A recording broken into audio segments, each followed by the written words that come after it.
Well, I think we're having ourselves an emergency podcast right now. This is like thrown together. We got to just really slam this one out because I got called into jury duty tomorrow. You've got to help out the state here, Chris. Wes, somebody's got to go in and pet the bald eagles. It does make me feel comfortable that you're the one making the decisions. Oh, yeah? Are you sure about that? I got a whole line of things. I'm gonna go in there and give a speech about what I think should be a user-voted type of justice. Think that'll get me on the old board?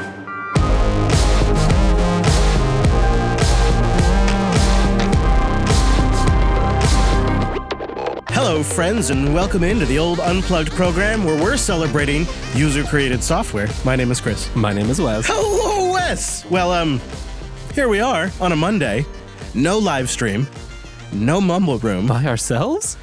Well, we've brought in a little backup. You might say some of our favorite friends, Mr. Cheesebacon and the Drew of Doom. Hello, gentlemen. Hello, guys. Drew, it's been a while since you've been on the show. Glad to have you on there. Been loving the Choose Linux. Of course. So, and Fridays with Drew on Linux Headlines. Yeah, but you guys know I missed you over here. I just couldn't stay away. Oh, Drew, I know you're lying. You're just helping us out because we really did get ourselves in a bit of a situation this week. So I apologize if you were planning to make it live and we weren't there. We'll try to do something. We'll try to do something for the live stream, but I don't know what. Since it's kind of a special edition, we thought we should do something we haven't done for a couple of weeks, something we wanted to stay accountable for. And so, Wes, are you ready, sir? I am standing by. All right, ladies and gentlemen, it's time to check in on the Arch server. So if you will recall, we replaced a FreeNAS box with a Fedora box, which seemed like a ridiculous decision. Level 1 insanity. So then we thought, well, what could we do that would be even more unreasonable? So we replaced that Fedora box with an Arch box. Now this system is responsible for a bunch of media storage that's critical to our operation, as well as several applications, more than several, that run in containers that are vital to our day-to-day operation. So we thought, what better way to take care of a box like this than to update it live right here on the show? Mr. Wes Payne, are you SSH'd in right now? Oh, yes. We're ready to go. All right, kick it off, Wes. Oh, some new kernels, upgraded WireGuard, new systemd version. This is a good one. Oh, God. All right. Okay. And gotta love Arch. Downloading like 1.6 gigs of software for a net upgrade size of 2 megs. That is really great. I always love it when a package manager does that. Well, coming up on the show today, we're going to have a bit of a theme on the episode. After we get done upgrading our rolling server, we're going to read a blog by Richard Brown, the former OpenSUSE chairman, who has a really deep take on the fundamental way we maintain and distribute software in the Linux community, and he's advocating for micro-rolling servers. We'll tell you about that and what we think about that idea. Plus, we've got some software towards the end of the show that is fundamentally designed to help you recover from major system issues like a bad update. It's called Timeshift. It's a beloved piece of software on Linux Mint. We discovered it during our Linux Mint review. Now we've extracted it from Linux Mint because you can put it on any distro, and we're going to focus just on that recovery method. Plus, we got feedback and picks. But right now, we're going to check in on that Arch box. Okay, how we doing, Wes? Downloads going? Download's going. It's always a little nerve-wracking when you see the step. You're getting rid of all your old DKMS modules, and you just have to hope they come back. All right, Wes, well, we'll check back in on that in just a little bit. In the meantime, let's talk about something from the no crap department in the news. Google is publicly shaming Samsung for making unnecessary changes to Linux kernel code. Now, how about this one? This is coming from Google's Project Zero department.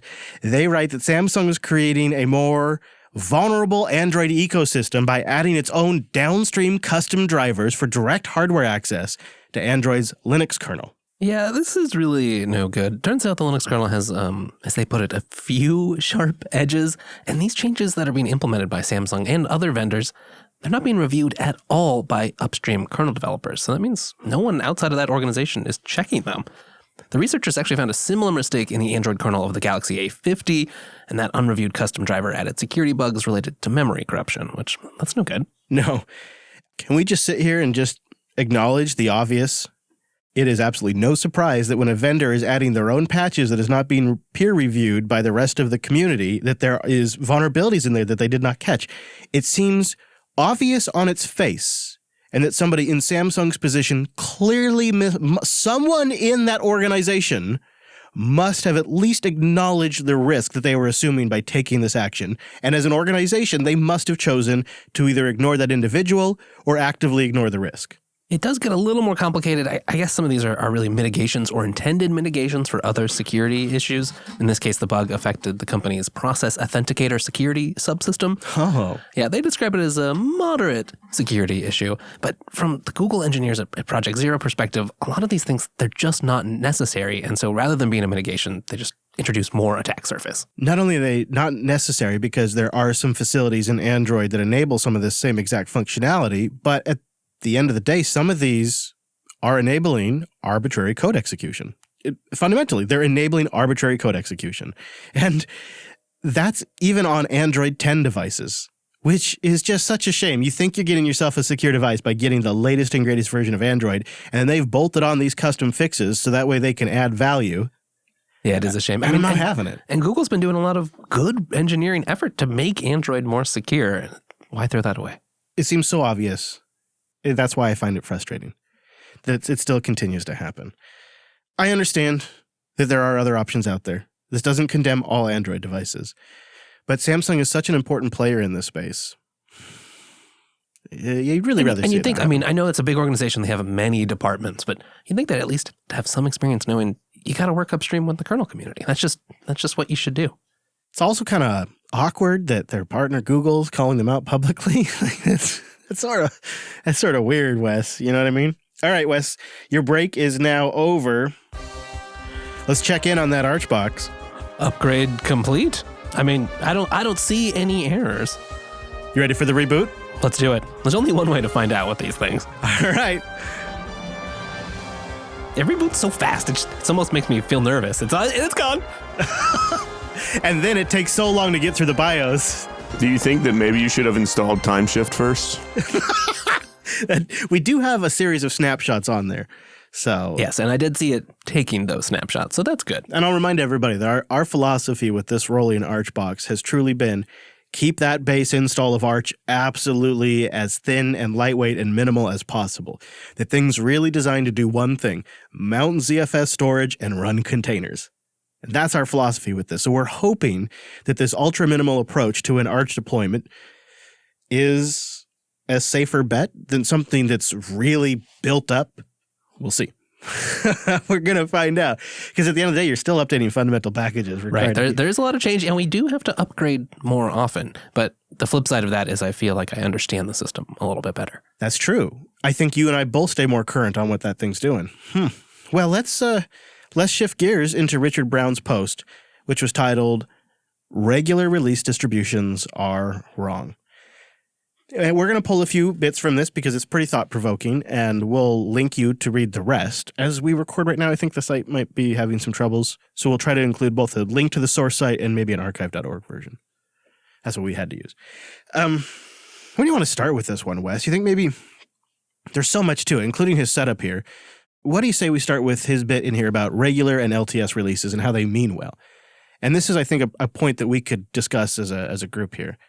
He writes, the open source world is made up of thousands, if not millions, of discrete free software and open source projects. And Linux distributions exist to take all of that often chaotic, ever-evolving software and condense it into a single consumable format that is then put into very real-world work by its users. The traditional mindset for distribution builders is that the regular release gives a nice, predictable, plannable schedule in which a team can carefully select appropriate software from various upstream projects. The maintenance often comes in the form of making minimal changes, seeking only to address specific security issues or customer requests, taking great care not to break the systems that are currently in use. Right. So this is really an example of a classic LTS system. And often, I mean, that can be appreciated. You know, you don't always want the rug pulled out from underneath you and having to adapt to constant changes, especially if it's software that you're not super familiar with or you didn't need the new features. That wasn't your concern. You just wanted the software to keep working. Yeah, sometimes it's required by a commercial vendor. Yeah. And you want a reliable service, especially for something like a server. But it is a little more complicated than that because, I mean, especially here on Unplugged, we want the new stuff. You know, we're always talking about the shiny new features. And so the downside of an LTS often is that you don't have that, or you have to do some really, really terrible workaround or build stuff from source to get it extra. And that doesn't always work. When we've talked about rolling releases versus traditional, we've often identified that there is a type of user that wants access to current software, either to stay current with their peers or to stay current with somebody they're working with in industry, or because they like to follow software. Maybe a tool you need for your work, and it's important that you get the new features as quickly as possible. Yeah. But it's really the nature of what we consider change in a Linux distribution that Richard Brown is calling into question here. He continues, is this change too risky? It's a common question, and quite often, highly desired features take years to deliver in regular releases because the answer is yes. This often means avoiding updating software to entirely new versions, but instead opting to backport the smallest necessary amounts of code and merging them with, much often, older versions already in the regular release. We usually call these things patches, updates, maintenance, updates, security, updates. Richard suggests, though, that we're really avoiding referring to them what they really are. Freaking software. Okay, so this a weird, unholy hybrid of things that were never meant to be. Yeah, hybrid software would be a little more charitable, but what it is, he says, no matter how skilled the engineers that are doing the work, no matter how great the processes or testing are around their backporting, fundamentally, the result is a hybrid mixed together combination of old and new software, which was never originally intended to work together. In the process of trying to avoid risk, backports instead introduce entirely new vectors for bugs to appear. Okay, let's sit with this for a second, guys. He's saying essentially that when you have a regular stable release and you start backporting fixes, you may be solving one security issue, but you could be opening up a whole series of bugs. And I'm no software developer, but it does make sense that if you're taking two bits of code that are very close together but not intended to work together, it could create other possible issues. It certainly depends on the specifics, right? But you can imagine simple changes that are just, change the default config option or something. But depending on how far the software has progressed, you're basically having a totally separate fork. And to make certain security fixes, it might mean significant re-architecture or touching a large swath of the code base because it's changed and you can't just apply the fix that gets applied to the head of the branch, right? Right. And I think a lot of times we'll charitably call these a regression. Oh, it was a regression. And we continue to do it as a model of delivering software. It's not just Linux distributions. For example, you have Firefox 73 that came out last week, and version 68 ESR, or whatever it was, also came out. Well, clearly they're taking some bug fixes and security issues, and they're backporting it from the current version of Firefox to that old branch. And it's so common that we don't even talk about this process anymore because it's just how you do it. It's just normal. Yeah. But he's kind of calling that entire thing into question. And I think if you narrow the scope, which he is here, to just servers and how server software and open source software is distributed, his argument starts to make sense when you consider, and he writes, the more people involved in working on something, the more eyeballs looking at the code, the better. That's a fundamental truth. And yet, when you think about it, it also means you have handfuls of people contributing software at different paces, at different schedules, updating all different aspects of a system, at all different interests, commitments, timelines, motivations, etc. I mean, it's a massive spectrum. And perhaps in this reality, when software is developed in this way, we're kind of fooling ourselves a little bit here. And that if we could build a system where we could continue to just stay current with the latest stuff, like the way Linus considers security issues bug fixes, just everything's a bug fix. Everything's a fix. And we have seen this attitude more prevalent on all kinds of systems, right? I mean, some would say a lot of the DevOps philosophy. And if you think about the flip side, have you ever gone, you waited a couple LTSs? Maybe, I was personally involved with 12.04 to 16.04. That was part of the system D change. It was a nightmare. I mean, there were just so many changes to the system. And you've got to imagine, in some sense, if developers had been given a little more time to get used to those, adapt during the process, in the end, it might be smoother. My wife's clinic's workstation is on 16.04, and a lot of the repos don't work anymore. So the updates are failing, and I guess that version doesn't auto-clean the boot partition. I thought it did, but her boot partition filled up again, so then it stopped updating. It's really getting decrepit. And the software on that thing it's just still running Unity 7, right? I mean, it's really feeling old. But it works for her, but it's clear that the rest of the software world has moved on. Drew, since you're our special guest, I wanted to kind of get your take on this from your sysadmin days. Usually the rolling argument falls down when you start talking about server deployments. But Richard goes on to make the argument here that, well, you solve that by creating microserver OSs that just do one thing, much like our Archbox. He's got a point, but I do think the argument does fall down quite a bit here in 2020. 3 years ago, I think this would have been a much stronger argument. But nowadays, with the prevalence of containers and snaps and flatpaks and app images, I am less inclined to go the way he's going. You know, I was a rolling user for a long, long time, but with the advent of, you know, you could almost say containerized applications and containers themselves, I don't see this as something that's strictly necessary anymore, especially in server software. How many people are deploying things on bare metal anymore? Just about everybody is using Kubernetes and Docker, and increasingly even enterprise level stuff is moving that direction. So to me, the ability to have a very stable base that's been quality assured by the team who put it together, and then stack software on top of that that is rolling, that's based in a container. Why do I need the base system to be rolling at this point? You flipped the argument around is what you've done here. Yeah, exactly. It's just not something that I buy anymore. You know, I would rather have in production a system that I know is dependable and has a solid team doing the security patches like Ubuntu or like Red Hat, and is putting together a product that I know I can rely on and gets really good, tested, quality assured updates. And I don't feel like I get that level of quality assurance, testing, whatever you want to call it, in a rolling distro. It just doesn't feel rock solid and bulletproof like some of these others do. I think to buy his argument, you have to accept that the distributions are not providing a ton of value, that they're mostly providing organizational and smoothing of rough edges. And then when they backport, they're kind of slamming the software together. That's sort of what he's implying. And he may be in a better position than I, having been the OpenSUSE chairman and being involved with OpenSUSE forever. He may know better than me, but I feel like it's a little uncharitable to distributions. I feel like that's sort of underselling what they do. But I think I might agree with his fundamental argument. I might see it the opposite way Drew does. What about you, Wes? Yeah, it is complicated. A little more data, I think, would be useful because there's a lot of philosophy in this, and rightfully so, and well-made questions and arguments.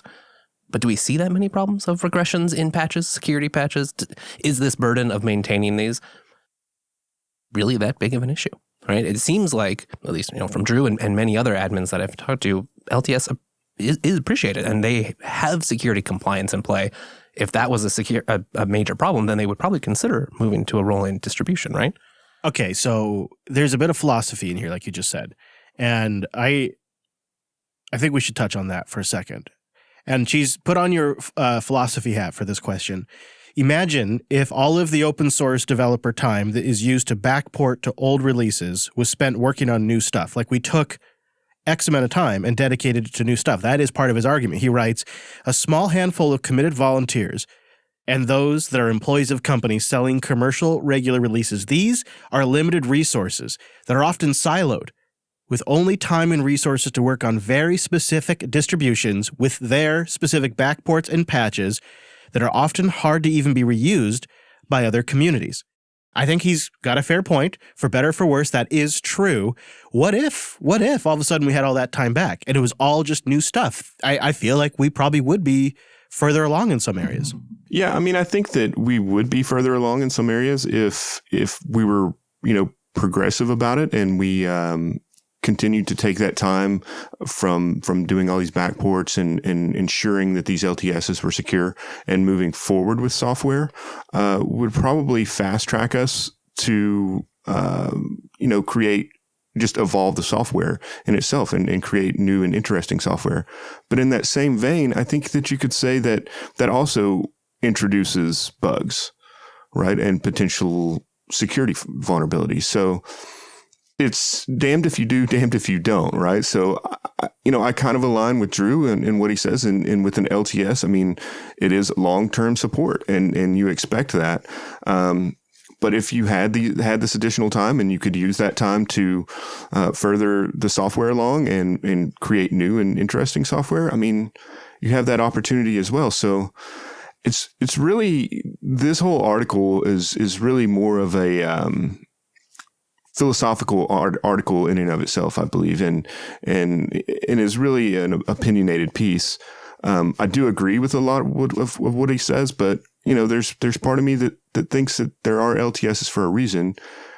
And between these LTS releases, that gives your sysadmin and your developers time to come up to speed with the latest technology. So when do you have a lull so that your devs can get up to speed with this new technology if you're creating the technology so fast?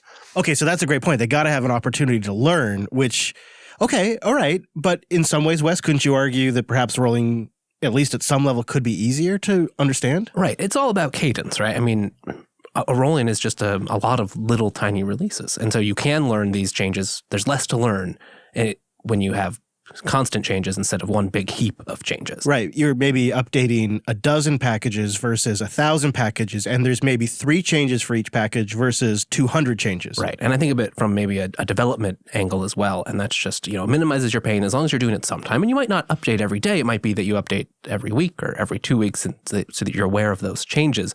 But having a smaller change set to go diff and look back through when you're trying to debug something or figure out why something won't compile anymore, that's really nice.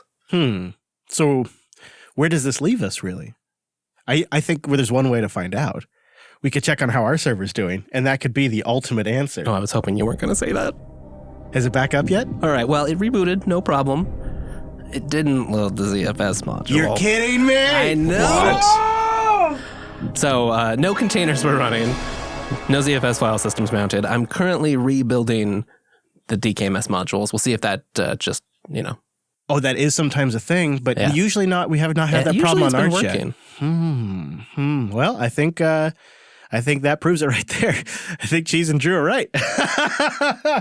You guys got that one because, we'll see. It's probably not a big deal. I guess that's a fair part of the conversation. Is every now and then these things happen. I suppose if this was a real, honest to legit, revenue-generating piece of equipment, we'd probably have the storage on like an iSCSI device. And it wouldn't be directly attached to this one host where we're using a ZFS kernel module to mount it, right? It'd be on another host that's running the disk that has it mounted, or we'd be iSCSIing it and mounting it that way over iSCSI. And there's also other things. I'm sure we could have detected this problem before we rebooted or adjusted some parameters to ensure that. However, good on us for going ButterFS on the root, so that way at least the host system gets up and you can troubleshoot, right? That's really been working very well. You were able to SSH in. Yeah, no problem. Came up, rebooted normally. This was part of our belt and suspenders approach to Arch. It really was, is get snapshots, which we're not going to bother with in this case because it's probably a pretty easy fix, but also give yourself a way to get in when the system doesn't work right. And the snapshots here do mitigate a lot. I mean, we're not going to use them. I'd rather just sort of roll forward in this case. But right, if we wouldn't do this unless we hadn't allocated at least some kind of maintenance window. And with snapshots, it means, okay, it didn't work. Try it again later, roll it back, and then you don't have to miss that window. We've done some off-air, I should say, upgrades to it too. So we haven't only been upgrading it on the show. And so it's been probably a dozen times, maybe half a dozen. I mean, I know I've probably done it half a dozen times, and you've probably done another handful of times, and it hasn't had an issue. But I'm pretty glad that when we did, we caught it on the show because this is how it goes. This is the real world, and these are the things you need to know. And when you hear why you shouldn't run Arch on a server, it's like, well, if you don't want to deal with this, if you don't know how to reinstall a DKMS module, which is just a Pacman command, but if that goes over your head, then it's not the right OS for you. I didn't even read the Arch blog before doing this, which I probably should have. Well, there was that whole I had game show music countdown playing. Yeah. Well, I mean, I think that this is the perfect type of system to test this idea on, though, right? Because it's not like Equifax's database server or something, right? It's Right. This personal server that we're It using. disrupts some podcasts. Right. It might disrupt a little bit of a file storage thing, but you always have your ZFS pool that you can reattach to. So it's not like theoretically anything is really lost. Right? Like you've got some containers you might have to rebuild and you've got, let's say if you change the host from Arch to something else, you might have to rebuild those containers and reattach to your ZFS pool. But other than that, you still have a security net there that you don't have to worry about the system actually breaking and falling into pieces. So there is one aspect of this conversation that I think he nails before we completely move on. And that is treating the server a little bit different than we traditionally have with old school Linux. In old school Linux, you got these DVDs or CD-ROMs or whatever, and there was like 6 disks, and you would do this whole install. It would be, you'd install all kinds of packages just in case you ever needed to install another kind of package. And it was assumed that you'd have all these different things in a distribution that was much larger than it actually needed to be if that was only doing one job and one job only. You made a big standalone multi-purpose machine. Yes. And even if you installed just a mail server on it, still had all this other stuff. That has shifted. And the idea of one server, one function in the world of VMs and containers is very, very affordable and very attainable. And I do think that is the way to just really solid server systems in the future is one micro install instance that only has the bare minimum of what it needs to run a container or a VM. And then in that VM, it's a absolute bare minimum install, only needs what it has to have. And you're only maintaining that small set of packages. And that's why there's so much room for all these different flavors of Linux.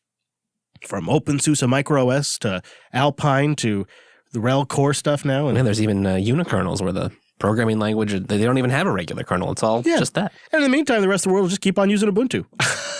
Well, and he's also spot on about atomic style updating. Mm-hmm. He mentions Micro OS, which is the OpenSUSE version, but the whole idea of transactional updates is fantastic. It's something that I've really taken a liking to, not just in servers, but also on the desktop with things like Silverblue, which I think could be the future of how we do a lot of things, having an immutable base, which is read-only, and then you can layer stuff on top, including containers. That's really what it's built for. And it really feels like the next generation of server computing, especially. Maybe desktop, I don't know. I'm back and forth on that. But for servers, yeah, it's the ability to roll back without having to deal with things like snapshots because they're baked in. It's fantastic. I agree. That's why we're going to talk about Timeshift today. So that way folks that are listening can implement this on their desktop or laptop or even your server in a way that's really straightforward, just using rsync. Or if you have Btrfs, it uses native Btrfs snapshots.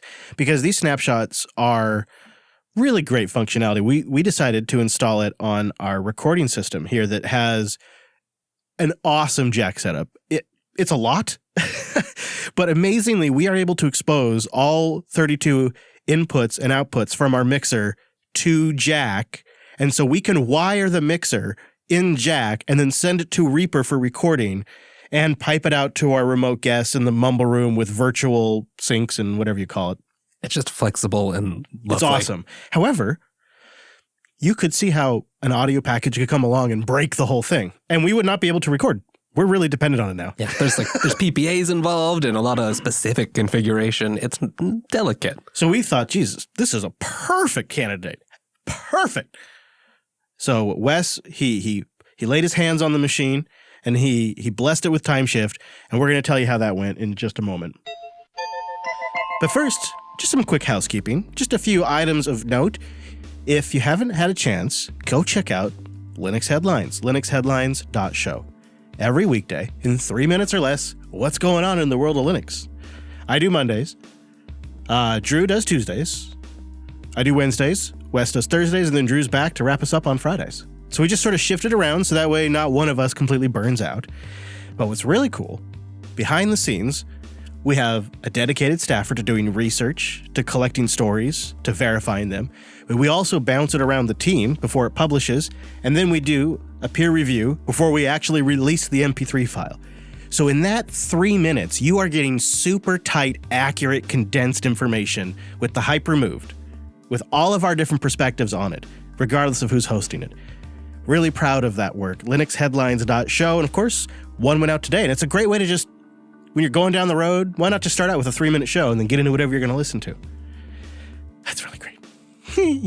Also, JupiterBroadcasting.com/Telegram. Just going great. Yeah, come join the party. I think I owe the whole Telegram group a beer now. I'm not sure how we're all going to get in one place. I think I need to give them tacos. It's PBRs. It's going to be a good night, though. Not going beyond PBRs. Don't work tacos in there. Everybody wants tacos now. We're not doing tacos again. At least that's on you. Unless you want to bring the tacos, you're the taco guy. I'll be the PBR guy. You'll be the dude. This is sounding great, actually. Now we just need a place. Also, if you haven't checked out my side thing, Chris Last Cast. Me and Brent, we're launching an empire over there. No, actually, I just decided when we were talking about the burnout stuff to do a little creative outlet. And I've kind of been keeping it going. Brent talked me into it. We sat down and I did a thing about how I created myself a little note challenge. So I got my notes right here.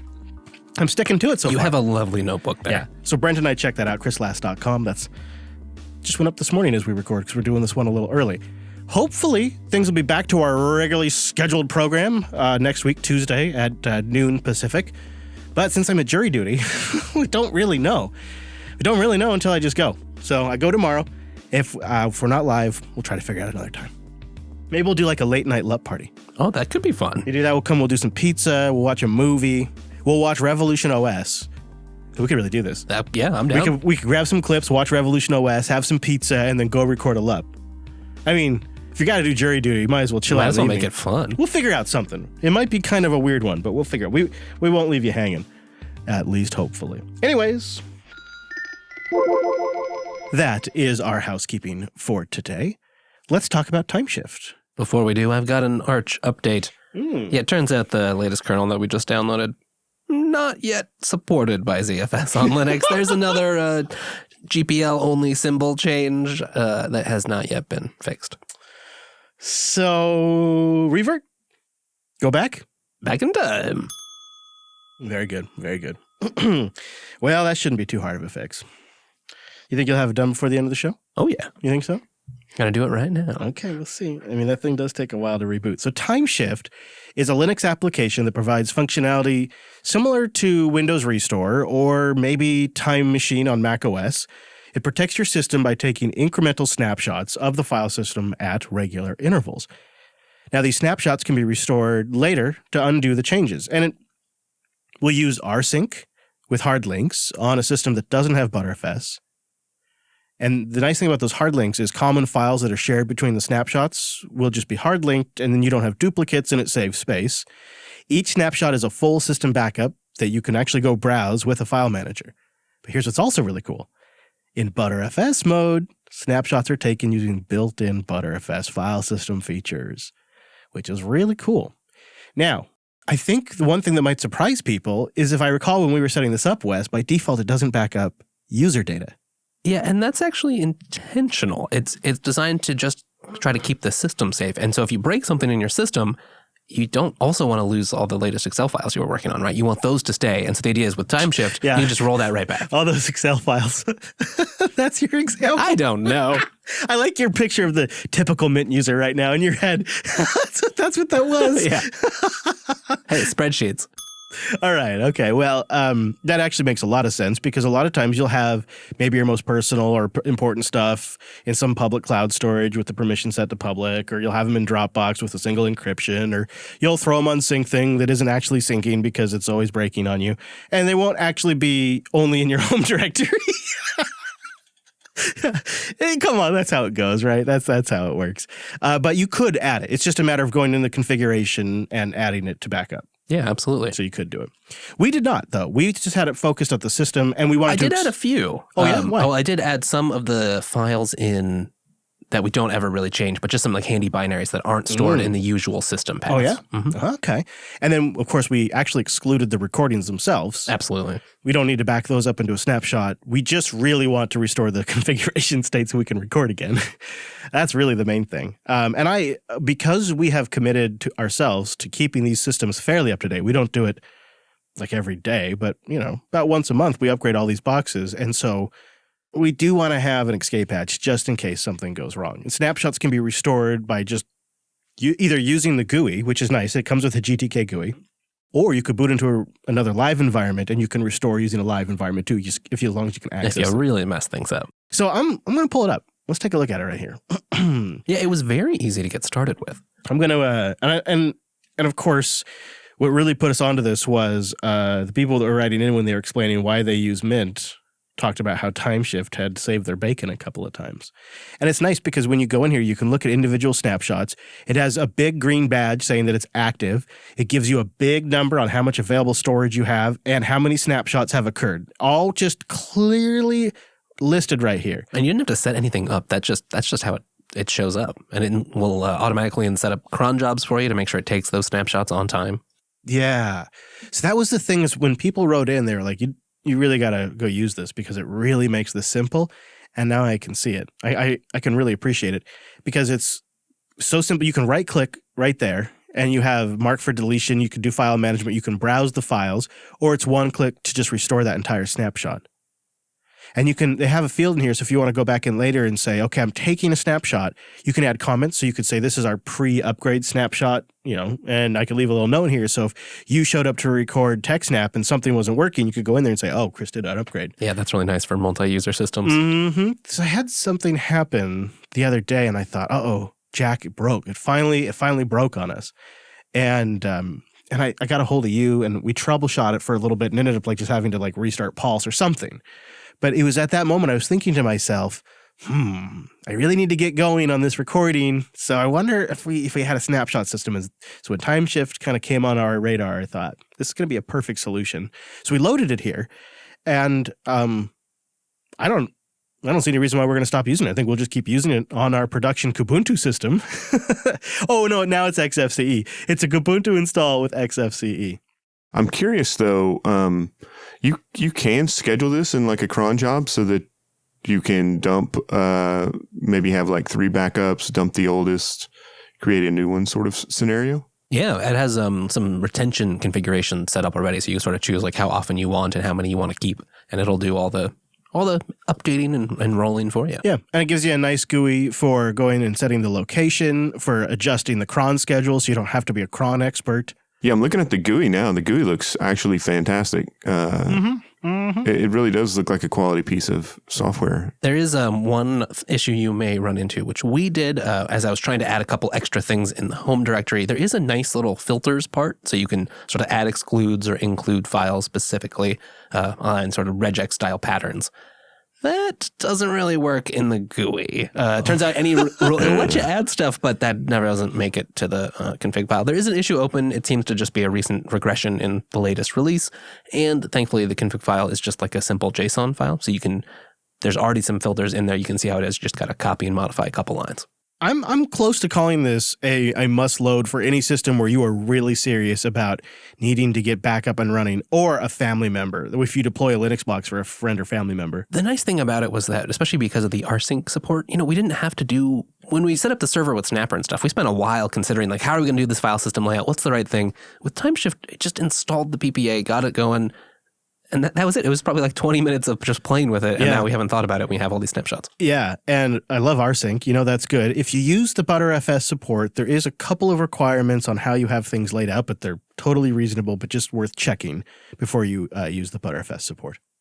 Well, Brent just joined us. Brent, have you had a chance to look at Timeshift? You got any thoughts on it? Yeah, I've seen Timeshift. The first time I saw it was in Linux Mint, I don't know, a few years ago. And that got me kind of excited about it because of the rsync backend. And I'm a huge, huge fan of rsync because of its, robustness, but also because I know a tool like this, I love seeing rsync in the backend because I know that if for any reason Timeshift stops working the way I want it to, I understand what's happening on the bottom end, so I can use tools I'm familiar with to diagnose something that's going wrong with the backups if that ever happens. So that is some pretty good peace of mind.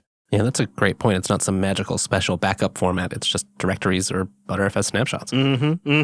Now, it looks like reading around on their website that you'll get unpredictable results if you're pointing it at containers and stuff like that. So beware. This is more for like a workstation snapshot.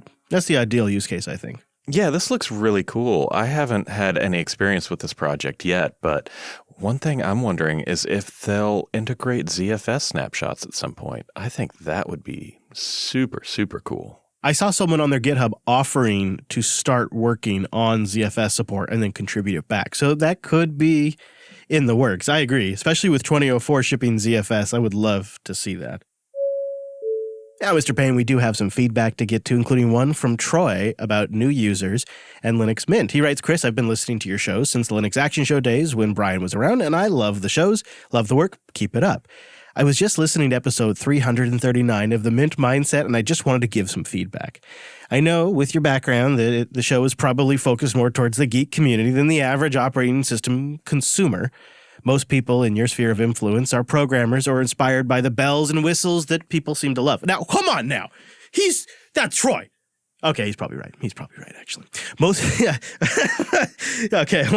Go on. Continuing on. I got a little worked up there. I felt like he was accusing me, but he's probably right. I mean, we do like the shiny. He goes on, well, I work for a computer service shop in our area. We make most of our money supporting the various bugs that occur in Windows computers and doing virus cleanups and so forth. However, we've gotten more and more requests from customers, both businesses and home users, about purchasing computers or upgrading their computers to Linux. And after trying a large variety of distributions myself and trying with different customers, I have to say that the feedback they give us about Linux Mint is how similar it is to Windows 7, and they love it. They love it. Linux Mint is not only easy to use, but it looks sexy as hell. It also allows for geek and power users to get things done as well. I met several people, including myself, who run Linux Mint web servers. So there you go. All right, well, that last bit aside, which frankly scares me a little, I think the point of this is working for users. They like it. It's an easy transition. That's important. I agree. I think that's what matters the most right there. There's nothing really else to say about it. He says, he wraps up, I guess I'm saying don't always look at everything from such a high level since most computer users are just average consumers. They want to use it and get their daily tasks done. I think we agree with that, actually. And I think that's a lot of times why we've even wondered if Linux is the right answer. And I think Elementary OS and Mint are telling us yes. I would also wonder, Troy, if you had a chance, be curious to know what the feedback would be for something like Ubuntu Mate 2004 when it comes out. Maybe try slapping that on a few machines, because I recently gave the daily ISO a go for Mate 1.24, and it is looking real good. And it's not Cinnamon. I'll grant. Sure. Cinnamon kind of does have that Windows 7 vibe going, but it still has that traditional paradigm. And 2004 will be supported for a long time, and it seemed really good. Daniel writes in with a question we've gotten a couple of times. It's about these ThinkPad T480s. He says, in episode 323, you mentioned a shim is being developed for the T480 fingerprint reader. This was back in October, and it seems that the official drivers were released for almost every ThinkPad except the T480 and a few other models. As far as I know, there's no official development going on for the fingerprint reader, but maybe you could get an update on this, because if there is, I'd like to know, or if it's been abandoned. Thanks in advance, Daniel. Unfortunately, I don't have any updates on official support. There was a project over on GitHub to reverse engineer the protocol and add support that way. They made some progress, I guess, on the specific model that's on this ThinkPad. It will initialize and the LEDs work, but scan doesn't work. And unfortunately, at least on the master branch, the last commit was like a year ago. Oof. Oh, see, I kind of heard a rumor it was in development, but I bet it was that. Here's hoping, though. All right, well, just a couple of more. One more from Jason, and this one is so cool. I had no idea, so I'm so glad he wrote it. And he says, not sure if y'all heard of this, but there is a community plugin for Cockpit called Cockpit ZFS Manager. He says it's a great plugin to help those that are used to a GUI style of managing ZFS from FreeNAS, but are moving over to ZFS on Linux. It's still in the alpha beta stage per the developer and requires Cockpit 201 or greater and Samba because it can also do some Samba share stuff. I think we're going to have to give it a try. This does sound pretty cool. He says maybe the JB community could show the developers some love. I agree. I think that would be really cool. And he says, love all the shows. Hopefully one day I'll find time to join in live. Well, hopefully it wasn't going to be this Tuesday because we're not here. I'm in the courthouse. That is really neat. I didn't actually need it, but now I want it. Right? I mean, just thinking back on our fake NAS there, Cockpit was one of our favorite parts about using Fedora on that system, and having ZFS support would have been perfect. And you know what was great about that is we totally had no intention of even really trying out Cockpit much, but we kept getting little notes from the audience saying, hey, you should try out Cockpit. Hey, let's check it out. And they were so right. Will writes in with our last one, and it's a shorty. It's a prediction for the show. He says, follow-up prediction for Wes's Bcache prediction. If Bcache FS does make it upstream in 2020, Jupiter Broadcasting will be using it in production before the end of the year. I think that's pretty solid. Seems right to me. I mean, I'm absolutely putting it on my laptop for sure. And I use that for production. So, I mean, come on. How great would that be? I've just said it too many times. I have to install it once it's there. Bcache for the root file system, ZFS for the data, ButterFS for my home. I'm a happy guy. That's like a perfect setup for me. I'm all about that. It's all about seeing how many different file systems you can use at once. I mean, that's the great thing about Linux, right? It's all about choice, Wes. Okay, we have a really cool app pick for you that I'm going to let Wes pick or tell you about because he found this pick and he wants to geek out hard on it. It is pretty neat. Yeah, okay. You've probably heard of JQ, the handy little command line tool for manipulating JSON, making JSON queries, that sort of thing, right? It works really well, but a lot of the time, at least on the Linux command line, you don't always have JSON. I mean, we do have the Unix philosophy, so you have this text output, but I'm sure we've all been in the experience of, okay, I just want to grab the IP address field, and now I have to like grep and awk and cut, and it just gets to be kind of a mess. It's almost a little embarrassing, too, when you think about things like PowerShell, where they do have a lot more structured output. I was going to mention that, yeah. So, I mean, we're not there yet. Some tools, I learned this today, IP route 2, the new IP command, that has a -J flag, and it'll output JSON for you right there. So, boom. Some of this is handled, some like systemd, some newer tooling does have integrated JSON support. But for everything else that doesn't, there's JC. It has a whole bunch of built-in support. So if you have a handy classic Unix tool, you just pass that as a command line option. Oh. It'll ingest the output. It already knows how to parse it, and then give you JSON right out. Whoa. Okay, that is legitimately geeky cool. I mean, it's definitely a hack, but I think it's better than everyone rolling their own little parsers all the time. We can at least here have a sort of semi-standardized community to make sure they work well. Check out the link in the show notes if you want to visualize what Wes is talking about because they have some example outputs on there. This is one of those where people hear about this and be like, huh, okay. And then one day they'll need it and they'll be like, what episode was it you guys talked about that had that JSON thing that now I need for some weird arbitrary reason that I never expected I would need? It's episode 341. So you can get those links at linuxunplugged.com/341. If you'd like to send us a pic or send us some feedback like we just read, linuxunplugged.com/contact. Please do. I really like that one. That was pretty good. And we'll have links to Timeshift and Richard's article and all the other things we talked about in those show notes too. And of course, those are found in your podcast catcher of choice. And if you haven't enjoyed our chapter markers yet, why not take a look? Yeah, give it a try. It's pretty nice. And it's also very easy to jump back to a topic if you ever need to. So those chapter markers are great. And we thank our great editors like Joe and Drew for making those possible. Thank you, Drew. You're very welcome. And of course, Joe, but he's not here. I don't thank Joe. Come on. Gotta give him a hard time. All right, well, hopefully everything will be back to our regularly scheduled Linux Unplugged program on our regular Tuesday day at noon Pacific. You can get that converted over at jupiterbroadcasting.com/calendar. I'm at Chris LAS. He's at Wes Payne. The show is at Linux Unplugged. See you next Tuesday!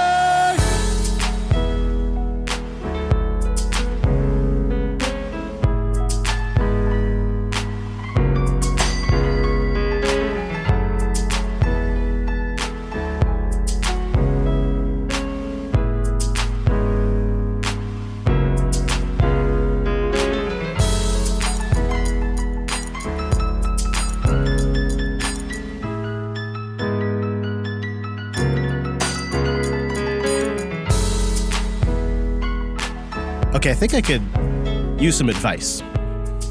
Kind of on topic, too, with what we've been talking about. Lay it on us. So I've got access for a limited time to Hidea's clinic machine. Like I said, that's running, I think it's 1604. It's got to be. What do I do with this thing? Do I attempt to, say, replace like all of the repos that are, it's like the Telegram, PPA, the Chrome repo. There's several that aren't working. Do I spend the time to get all that working again, if it's even possible on 1604, and then just update it and she just stays on 1604 for a little bit longer? Or do I try to bring her up to 1804? Or do I just wait and just skip this window of opportunity and just take her straight to 2004 in maybe a month or two? Well, but the thing is, Can you wait that long? I don't know if I'll get access to it again. How risky is it? But what's it do? What's the use case for it? So what's it do and how risky is it are both really good questions. So what's it do right now is essentially just information input to web applications or some light printing and scanning. It doesn't do a lot, so it's been perfectly fine on 1604 with Unity 7 and all of that for ages. I think 1604 was a new release when I put it on there, which is crazy. Right. Wow. So I haven't really been super motivated to throw it on the latest and greatest because they like Unity and it works. But things like Chrome and Telegram are yelling at her that they're going to stop working because they haven't been upgraded in so long. And those are kind of essential to the workflow. I know you guys have been playing with 2004. How crazy would it be to put her on like a development release, considering we're kind of close? Is that out there and too wild? I don't know if I have like a really authoritative opinion on it yet, but my initial impressions have been that 2004 is close to daily drivable, if not there already. It seems like it's been pretty solid, but I've been mostly using the Mate version, so I don't know about the GNOME shell side of it, but I've heard from others that it's solid. My inclination would be to go ahead and document what all they have installed on there and actually use, and then take them to like 1804 Mate.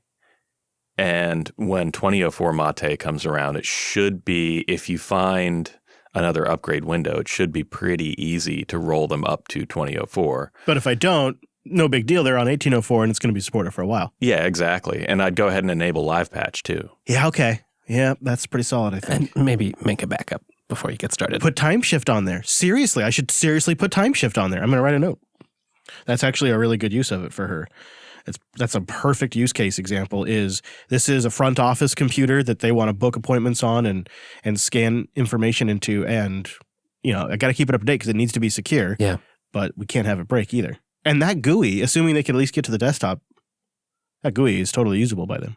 Yeah, it's very intuitive. I think that would be a much easier transition from Unity than, say, GNOME or even XFCE or Cinnamon.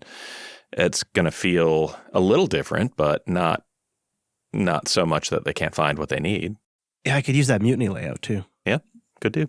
That pre-configured layout. Oh, that might be really nice. Mm-hmm. Thanks, guys.